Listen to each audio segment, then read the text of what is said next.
दक्षिण ओडिशा भितर कहीं रखुंट बाबा गुप्तेश्वर को बाबा गुप्तेश्वर तो पूरा मानव समाज एवं बाबांकर डाकरा न आसिले निज इच्छा कहीं आसिक दर्शन कर पारती ना स्वयं बाबांकर बोधे आदेश है एवं आज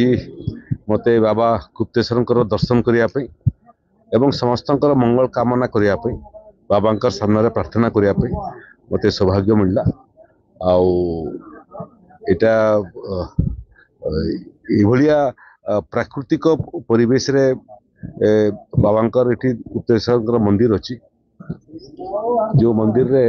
गुड़िए काम ओडिशा सरकार द्वारा जिला प्रशासन द्वारा चली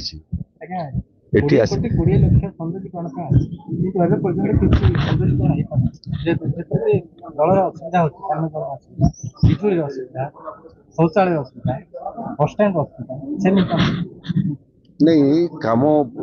आरंभ मात्र एवं उपजिलापाल सांगे जिलापाल सांगे मोर कथबार्ता भी एवं ये 20 कोटी टंका मध्य पर्याप्त नुह एठी जो मैंने भक्त मंडली आर रहीबार व्यवस्था नहीं जो डाक बंगलाटा अच्छी डाक बंगला जराजीर्ण अवस्था अच्छी आलोकर समस्या अच्छी से बाबद मत मैंने भक्त मैंने अवगत कर सारे कोटपाटर मानवर विधायक भी अच्छा कोरापुटर मानवर विधायक अच्छा नवरंगपुर मानवर संसद भी अच्छा उपजिलापाल एवं जिलार ऑफिसर माने अच्छा तेणु ये देखला मत लगुच यार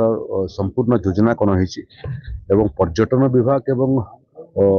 संस्कृति विभाग दुहींकर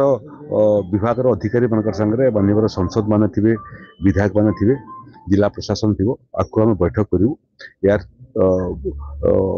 टोटाल रोडमैप तैयारी करने ये विभिन्न समय लक्षाधिक भक्त भी समावेश होची एवं पानी ढालिया भक्त बाबा पाखे पहुँचुंट तेणु जो मैंने जनप्रतिनिधि अच्छा से सागर मोर कथबार्ता कि मनस्थ कर भुवनेश्वर थे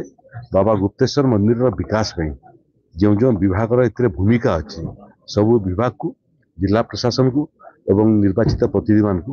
डाक बैठक करूँ दीर्घमियादी योजना प्रस्तुत करूँ ये पीठर ये सभ्यस्थली एवं सामग्रिक भाव ये अंचल विकास योजना प्रस्तुत करूँ।